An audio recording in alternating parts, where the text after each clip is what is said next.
Hey everybody, what's up? Big Jason. This is this week's Breakthrough Email Marketing Show live from Estepona, Spain, in Malaga, near Marbella, southern Spain.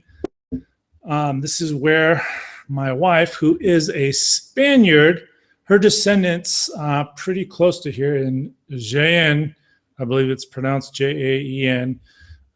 Two of her descendants, I believe it was Juan and Pedro Casares, helped defeat the Muslims/Moors, drive them out of Spain. Pretty cool. So we've been having some fun here. We're going to be living here for about 2 months, maybe 3. And this week we are talking about a email that I recently wrote for a client that broke all the rules that the email marketing experts tell you to follow religiously. And yet it brought in more bacon than all the other similar emails in the promotion. Okay.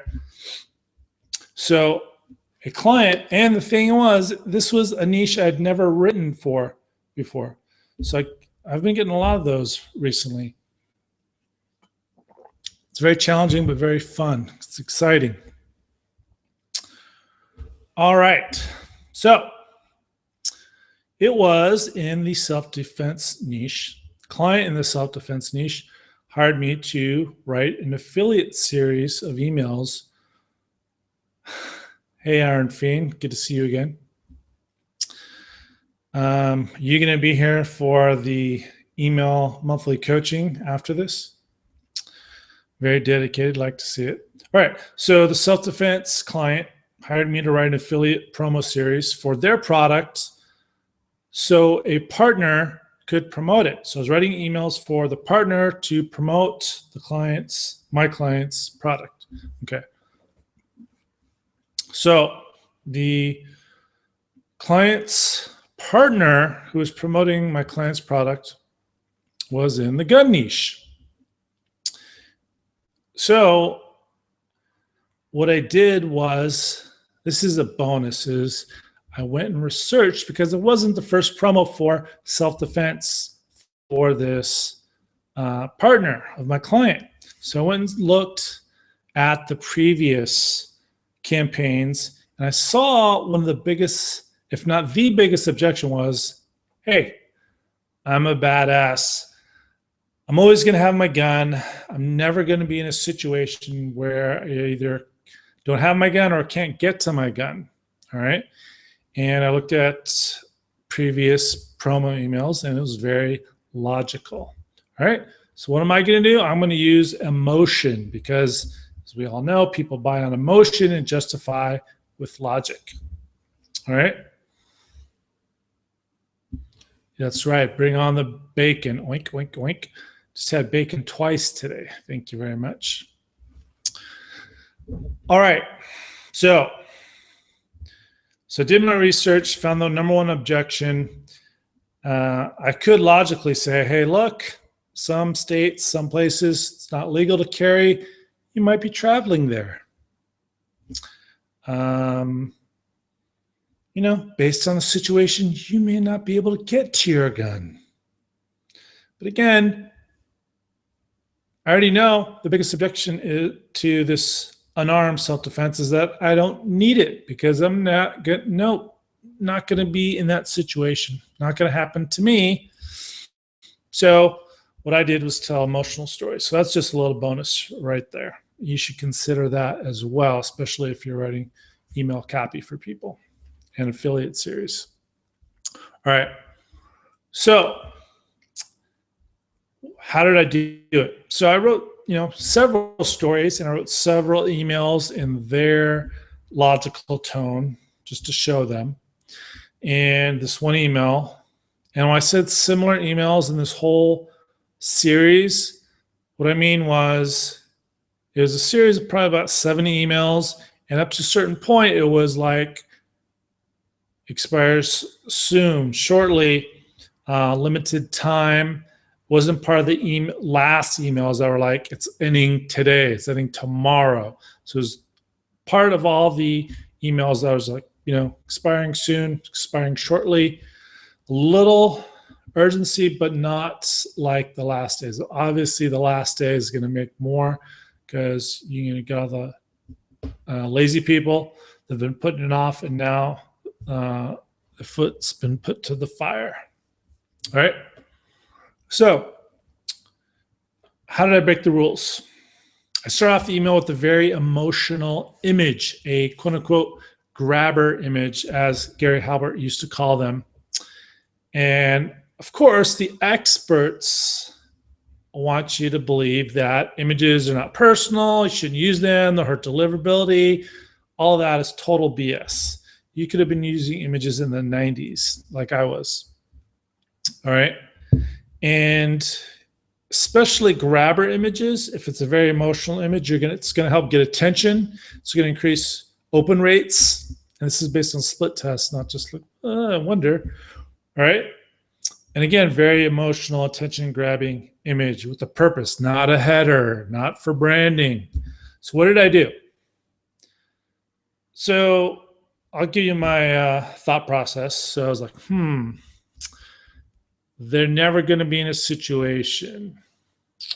So I want to tell a very emotional story about how they very well could be in a situation, but not them, their wife. Yeah, their wife.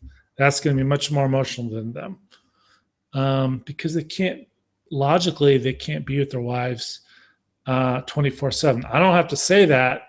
The story is they're going to just know, they're going to come to that conclusion on their own. I'm not going to waste time telling that because they're going to come to that conclusion. So, telling an emotional story about a woman who was married to a very powerful gun owner, former state trooper. She had all the training and she was packing. So the grabber image was her with her dress. There's a picture from her back. Her dress hiked up a little bit. You could just see a little bit of her leg and her pantyhose, and she had her Smith & Wesson in her pantyhose. So you could see that. That's how she was packing. And very emotional. Actually got some hate mail. People accusing of porn. You could barely see that it was her leg. So it wasn't that many. So I was actually kind of excited that, like, yes, that's a good thing. And the thing is, I didn't try to be a jackhole like some people try and tell you to be. Just it's about be a jackhole. And if people unsubscribe, then they're not your prospect or your customer anyways. Really? You sure about that? Maybe they just don't want to have to deal with the jackhole. Okay. So as you know, Carlton, one of his most famous promos was he had this headline where it's like, Joe Schmo's family murdered and blah, blah, blah. And ton of sales, tons of hate mail, sent an apology letter to everybody that complained, made even more money the second time on the apology letter. So same situation, but really wasn't that a lot. But just the fact that some people were complaining that it was porn was great in my mind. Okay. So that's step number one, violated the rule of using images at all and then using image at the very top, because people assume that if you put image at the top, it's got to be a stupid brand header logo. Not true. You can really grab attention and generate emotion with the very captivating image at the top. Okay. And of course, I drew attention to it in the copy as well. So I told a story about how she was in the parking lot of a famous home improvement store, and she was packing. She had her quote unquote holster, her Smith & Wesson, and it was light. It was light out. She had a service dog, and it wasn't that she was disabled. She was training it for vets. So kind of a little tug, she's really a good person. She's training a service dog for vets, and I didn't want to let them assume that service dog is for getting slippers and just getting, helping them that way. I let it be known that service dog, one of their main function is to keep bad people away from the people they're helping. So she's packing, she's in daylight, and it's public, there's people around. She's got a service dog, and I started off with the fact that she had all these things in place and yet was still assaulted by a convicted rapist. Okay. So what the subject line was, why didn't you shoot him? And you'll get the payoff in a second. All right. So she's coming back from this parking lot. The convicted rapist pretends to be a good Samaritan, asks if he can help her. She says no. Little does she know that 2 car lengths away, his car is silently running with the door ajar, so he can take her away and do unspeakable things to her, as he's done to countless women before her. How did this happen? Why did her husband get a call from a local sheriff telling him that his wife had been assaulted? She had her gun. She was well trained. Her husband was a former state trooper. She had a service dog. It was daytime. There was light. It was a public parking lot. She didn't accept help, and yet screams could be heard throughout the parking lot. Strangers came over. Police and paramedics were called.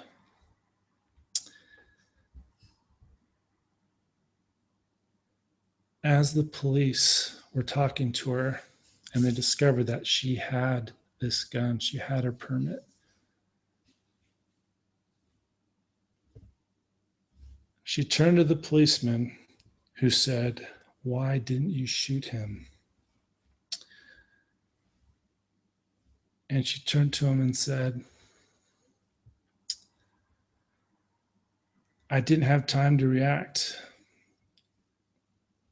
There was no time. I couldn't get to my gun."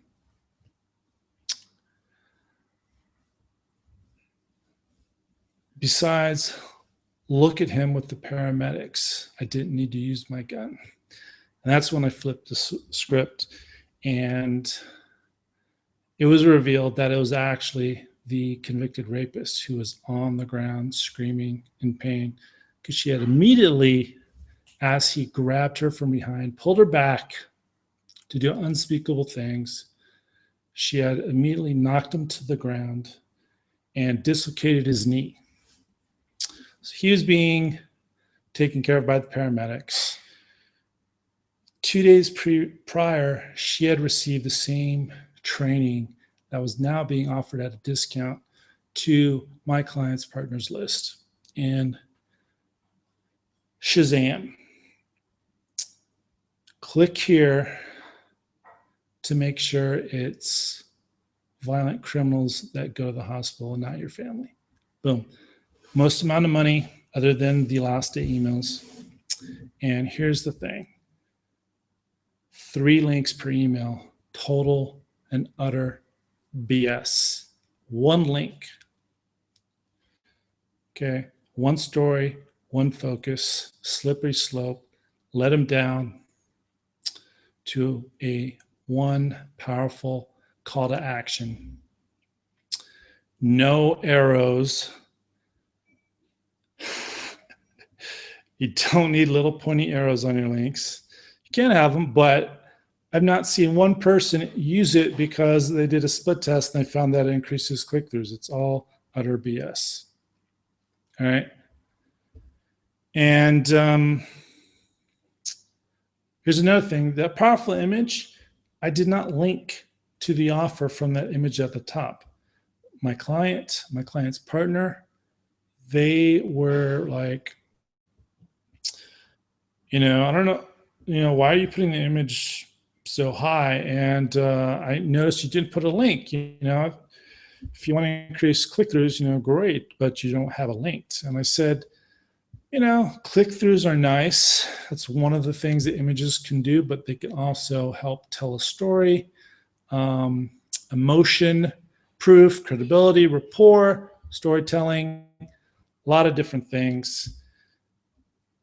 At the very top of the email is not the right time or the right place for the right link, that offer. It's at the bottom. I want to reach into their hearts, hook them, lead them down this incredible emotional story to one powerful call to action. And you would think, based on the experts, that, you're not going to have as many click-throughs, but actually it was the exact opposite. This powerful emotional story not only had more sales than the rest of the emails before the last day emails, it had more clicks. Okay, so put that in your pipe, Mr. Expert, and smoke it. All right, so do you have any questions? Fire away. And if you would like to swipe to this powerful email that brought home more bacon than the rest of those emails, violated all the rules, I'll give you the swipe as a bonus for my Email Response Warrior course at emailresponsewarrior.com. Emailresponsewarrior.com. Just reply to your confirmation email, says, hey, give me the swipe for the why didn't you shoot him email, and I'll give it to you. So let me know if you have any questions about bringing home the bacon with email while violating all the quote unquote expert rules. It is 12:30 a.m. here in Spain. A little tired. It's my second hangout. I have another one at 1 a.m., my last one of the day. So if you have any questions, fire away. And again, emailresponsewarrior.com. As a bonus, I'll give you the swipe to this emotional email that got more clicks and more sales than all the rest. Had images that were not linked. Only had one text link. Didn't use crappy little tricky arrows for no good reason.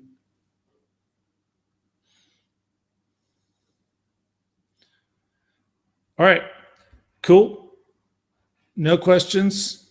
Appreciate you coming on, and stay tuned for the next show.